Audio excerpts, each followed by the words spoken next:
सेजल कुमारी। Channel को subscribe करके बने रहिए न्यूज गुरु के साथ। बढ़ते हैं आज की ताजा खबर की ओर। এটা তো চলছে গত 6 মাস 1 বছর থেকে, এবং এইটা সামনে আনা হয়েছে গত ফেব্রুয়ারি মাস থেকে। পরিকল্পিতভাবে ফেসবুকে আনা হয়েছে। একটা অংশ দলের মধ্যে তারা আমার বিরুদ্ধে সবসময় কাজ করেছে, এবং বিজেপির সঙ্গে হাত মিলিয়ে একটা অংশ অনৈতিকভাবে এই জেলাতে তারা কাজ করতে চেয়েছে। তার আমি বাধার কারণ ছিলাম।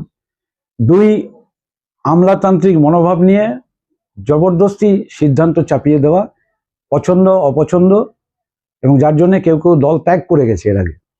এটা সবটাই হচ্ছে যে আমাকে বহন করতে হয়েছে এই জেলার একজন পুরনো কর্মী হিসেবে। এটা আমার উপরে একটা শত্রুতা আছে। তারপরে আমি যখন এমএলএ ছিলাম, মন্ত্রী ছিলাম, তখনও আমি জানি একটা ছোট অংশ এই যে কয়লা কারবার অমুক ইত্যাদি লেখা হতো, সেটাও খবর পাচার করতো আমার দলের ভেতর থেকে কেউ কেউ করতো। এটা বিরোধীরা করেছে, বিরোধীরা আমার বাড়ির কাছে যা বলেছে সে তো বিরোধী থাকলে বলবি, আমিও বলেছি কোনো সময় হয়তো বিরোধীদের, কিন্তু এই জিনিসের বিরুদ্ধে আমাকে লড়াই করতে হয়েছে। এবং যেভাবে গোটা ব্যাপারটা ফেসবুকে ছড়ানো হয়েছে পরিকল্পিতভাবে 4 থেকে 6 মাস ধরে, এবং কাল রাত্রে গভীর রাতে একটা সংবাদ মাধ্যমে প্রথম এটা চলে যায়, আমাকে না জানিয়ে চলে যায়। তাহলে নিয়ম মাফিক আমাকে জানানো উচিত। আমার সাথে শেষ বৃহস্পতিবার রাজ্য সম্পাদকের হোয়াটসঅ্যাপে কথা হয়।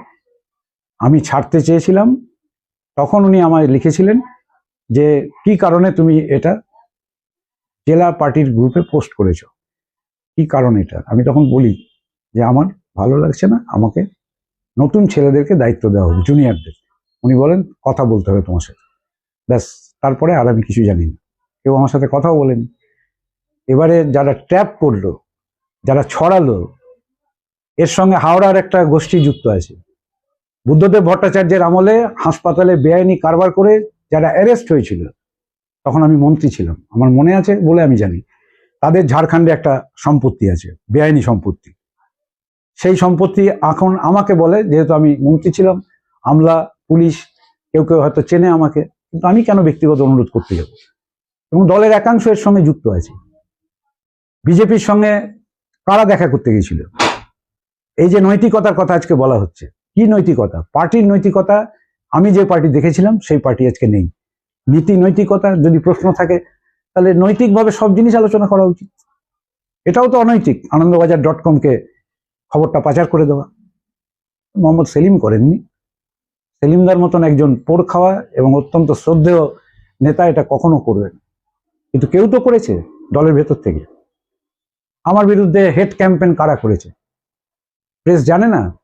প্রেসের কাছে কায়দা করে বলানো হতো, আমাকে অনেক প্রেস ফোন করতো, আমি তখন বুঝতে পারতাম।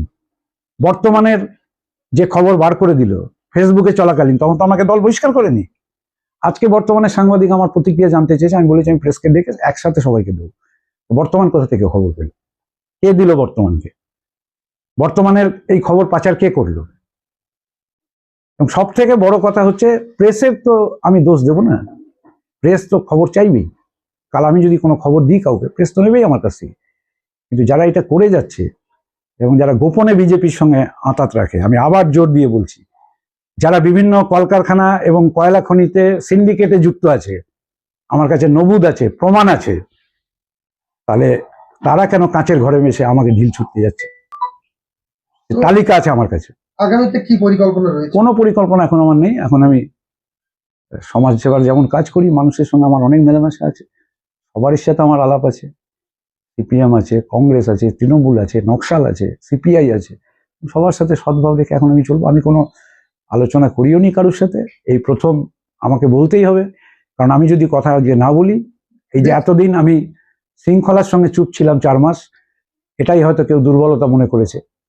এখন আমি যদি না বলি এটা থাকবে, সেই জন্য আমি আজকে বলছি, আমি কারোর সাথে আমার কোনো কথা। বেশ কিছু মেসেজ, অডিও ক্লিপ দেখা যাচ্ছে যেগুলো ছড়িয়ে আছে সমাজ মাধ্যমে। হোক না, কি মনে করেন এগুলো? বলুক, তারা বলুক, তারা বলুক। তার আগে তারা আমাকে দিয়ে কি লিখিয়েছে, কেন তারা আমাকে দিয়ে লিখিয়েছে, সে কে, পুলিশের খাতায় তাদের কি আছে, তাদের সম্পর্কে কি রিপোর্ট আছে, সব যাচাই হোক, সব যাচাই হোক। এবং এটা ট্র্যাপ করা, পরিকল্পিতভাবে ট্র্যাপ করানো হয়েছে আমাকে, একবার না এর আগে একটি মেয়েকে আলিমুদ্দিনে পাঠানো হয়েছিল, এবং সেটা নেতারা বলেছিল কখনো এটা বিশ্বাসযোগ্য নয়। তাহলে সেটা যে অসত্য অভিযোগ যারা সাজিয়ে পাঠিয়েছিল তাদেরকে কেন দল বহিষ্কার করছে না? ফেসবুকে যারা চরিত্র হনন করছে 6 মাস থেকে, তারা কেন বহিষ্কার হবে না? এটা তো শৃঙ্খলা বিরোধী, এটা তো নৈতিকতায় পড়ে না। যাকে পাঠিয়েছিল কলকাতার একজন ছেলে এই জেলাতে ঢুকে কি করে বেপরোয়া ব্যবসা করছে, বেআইনি কারবার করছে, সে মহিলাদের নিয়ে হোটেলে চলে যাচ্ছে, এই অভিযোগ পার্টির নেতারা জানে। এবং কলকাতার আমি যখন মন্ত্রী ছিলাম তখন থেকে তাকে আমি চিনি। আজ কেন তার বিচার করছে না পার্টি? এটা নৈতিকতা? আবার যাব না যাব, আমি 19 বছর বয়সে দলে যোগদান করেছি। আমি সবাইকে একটা কথা বলতাম যে আমি পার্টির অ্যালসেশিয়ান। আমার উপরে বহু ঝড় গেছে, কিন্তু তৃণমূল আমাকে সরকার চলে যাওয়ার পরে গালাগালি দিয়েছে, আমি বলবো না, কিন্তু আমাকে কিন্তু আক্রমণ করেছে। এইরকম নোংরামি তৃণমূল কোনোদিন করেছে আমার সাথে? কখনো করেনি। রবীন্দ্রনাথ মতো লোক আমাকে যাচাই করে পার্টিতে এনেছিল। ভুল যদি হয়ে থাকে আমাকে ডেকে বলতে পারতো। পরিকল্পিতভাবে 6 মাস 1 বছর ধরে, এবং আমি আবার বলছি, আমি যে শক্তির বিরুদ্ধে লড়াই করছি, এই লড়াই আমার চলবে। এবং যারা মুখোশ পরে অভিনয় করে যাচ্ছে তারা আজকে উত্তর দিক পার্টির সামনে যে কোন নৈতিকতাতে তারা এই কাজ করছে। আগামী দিনে কোন অন্য কোনো রাজনৈতিক দলে রাজনৈতিক- আমি কোনো রাজনৈতিক দলে যাওয়ার জন্য কখনো লালায়িত নই। আমি এটাও প্রচার করা হয়েছে আমার বিরুদ্ধে পঙ্কজ রায় সরকার চলে যাওয়ার পরে, যে আমি নাকি পঙ্কজকে আগে যেতে দিয়েছি, তারপর আমি যাব। আমি তৃণমূলের কারোর সাথে কথা বলি না। মলয় ঘটকের ঘরে শ্রম দপ্তরে আমি পেপার মিলের মিটিং করি, ছোট বাজারি রিভাইস পথের মিটিং করি। সরকারের কাছে আমি বহু চিঠি দিই, অনেক মন্ত্রীকে দিই, অনেক আমলাদের দিই। আমাকে ডিএম এর কাছে যেতে হয়, আমার পার্ট। আমি মন্ত্রী ছিলাম, আমি এমপি ছিলাম, আমাকে মানুষ বললে আমি করবো এটার জন্য। আমি কোনোদিন কারুর কাছে সুপারিশ করে আমি দলে ঢুকতে যাই না। পঙ্কজ যাওয়ার সময় এই প্রচার ছড়িয়ে দেওয়া হয়েছিল। ওই মেসেজগুলো কি তাহলে ভুল ভ্রান্ত? ওইটা ট্র্যাপ করা হয়েছে আমাকে, আমি এইটুকু বলবো, দিস মাচ। তারা আগে পিছে বলুক, আর কাঁচের ঘরে বসে ঢিল যারা মারছে তারা নৈতিকতাটাকে পরিষ্কার করুক, না হলে ভবিষ্যতে আরো কিছু অপেক্ষা করে আছে, সেটাও আমি বলবো। রাজনীতির খেলটাকেই এখন লোকে ঘৃণা করে, তো দেখা যাচ্ছে এটা মধ্যবিত্ত সমাজের মধ্যে দেখা যাচ্ছে। মনে করে সবাই টাকা কামায়। এই যে 11 সালে বলা হয়েছিল আমার বাড়িতে বাথরুমে 50 কোটি টাকা আছে, আজকে কত সাল? লোক তো, বহু লোক তখন তো জিজ্ঞেস করতো আমাকে, তবে কিছু লোক তো মনে প্রাণে ভাবতো এটা, যে হয়তো টাকা কামিয়েছে বা টাকা তোলে। কিন্তু তাহলে তো 13 বছর বিরোধী সরকার, আমি তো এখন সরকারে জয়েন করিনি, আমি তো তৃণমূলে জয়েন করিনি। যে যতই প্ল্যান করে প্রচার করুক, আমি কাউকে পাঠাইও নি, আর কারোর সঙ্গে আমার গোপন আতাতও নেই। আর যারা সিন্ডিকেট চালায় তাদের সঙ্গে দলের কার কার যোগাযোগ আছে সেই নামগুলো বার করুক। বিজেপির কোন নেতার কাছ থেকে কাটমানি আসে সেটা দল বার করুক, এটা নৈতিকতা। সেলিমদা সবার ঊর্ধ্বে, আই স্যালুট সেলিমদা। সেলিমদা বহু বছর রাজ্যসভায় আছে, ওকে আমি ছোটবেলা থেকে চিনি, উনি একসাথে এমএলএ ছিল। বাট বাকি এই জেলার একটা অংশ, তাদের বিচার হোক, তাদের নৈতিকতা আগে বিচার হোক। দেখুন, এই সিপিএম দল, এরা 34 বছর পশ্চিমবঙ্গে রাজ করেছে। আজকে সোশ্যাল মিডিয়া এত স্ট্রং, এসব বেরিয়ে আসছে। এর আগে এইরকম প্রচুর ঘটনা, তখন তো সোশ্যাল মিডিয়া ছিল না, তখন মানুষ এইভাবে ফেসবুক করতো না, এত ইলেকট্রনিক্স মিডিয়া এইভাবে সোচ্চার ছিল না। অনেক লোক পার পেয়ে গেছে। ওরা বলে না, আমাদের চুরি ধরতে পারছেন, আমাদের দুর্নীতি ধরতে পারছেন। 34 বছরে এই ব্যাপারগুলো ছিল না, এখন হয়েছে, বেরিয়ে আসছে একের পর এক। এরা এইরকমই, এদের 34 বছরে এরকম কত ঘটনা ঘটিয়েছে, ভালো করে যদি বের করা হয় এরকম ঝুড়ি ঝুড়ি বেরোবে।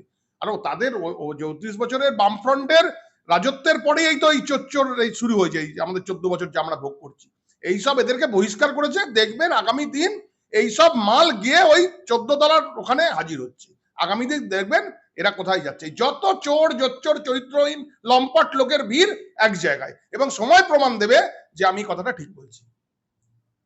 শুধু তাই না, শাসক দলেরও বিগত দিনে দেখা গেছে যে বড় বড় নেতা তাদের মধ্যে এরকম একটা ব্যাপার রয়েছে, এবং সেটা বিভিন্ন জায়গায় খবরে ছড়িয়ে পড়েছিল, পার্থ চ্যাটার্জি থেকে শুরু করে অনেকেই।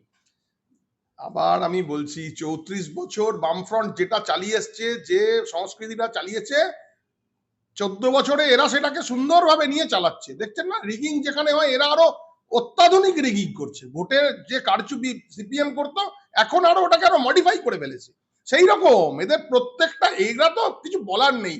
চাকরি চুরি থেকে শুরু করে চাল চুরি বা বাথরুম পায়খানা চুরি, কিছু বাকি নেই।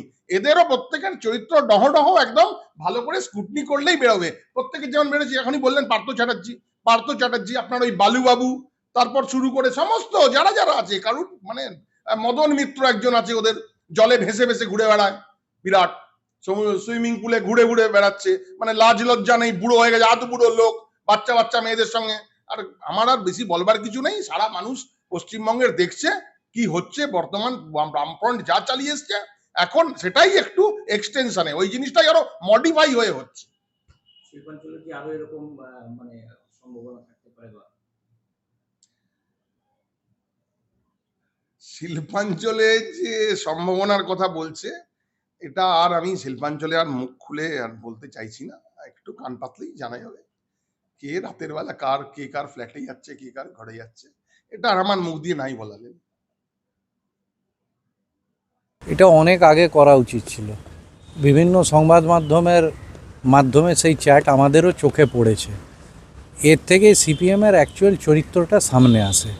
বিভিন্ন জায়গায় তাত্ত্বিক কথাবার্তা, আর শুধু একটা বংশগোপাল কেন, সিপিএম যদি নিজের আয়নাতে মুখ দেখে এমন অনেক চরিত্র পাওয়া যাবে।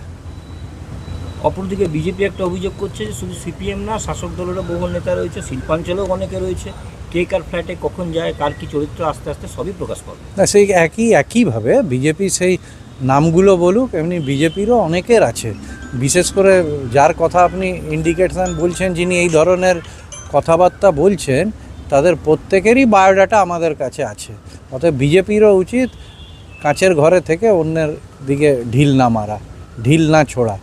বিজেপির যা আমরা দেখতে পাই, দেশ জুড়ে যা নেতাদের সার্টিফিকেট বেরোয়, বিজেপির আর কথা বলবেন না। কি মনে হয় শিল্পাঞ্চলে এরকম আরও ঘটনা ঘটছে বা ঘটতে পারে? না, অত্যন্ত নিন্দনীয় ঘটনা।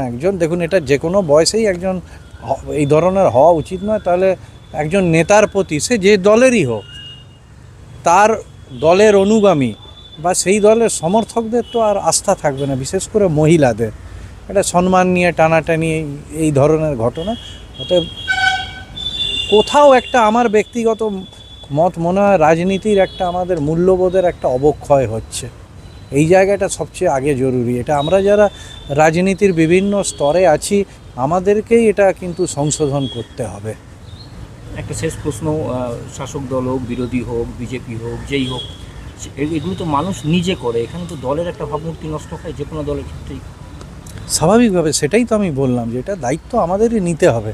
কারণ এমনিতেই দেখুন, রাজনীতিবিদরা সে যে দলেরই হোক, 10টা কাজ করলে সেগুলো মানুষের চোখে আসে না, কিন্তু একটা ধরুন কোনো কারণে যদি নেগেটিভ কাজ হয়, সেটা নিয়েই চর্চা হয়।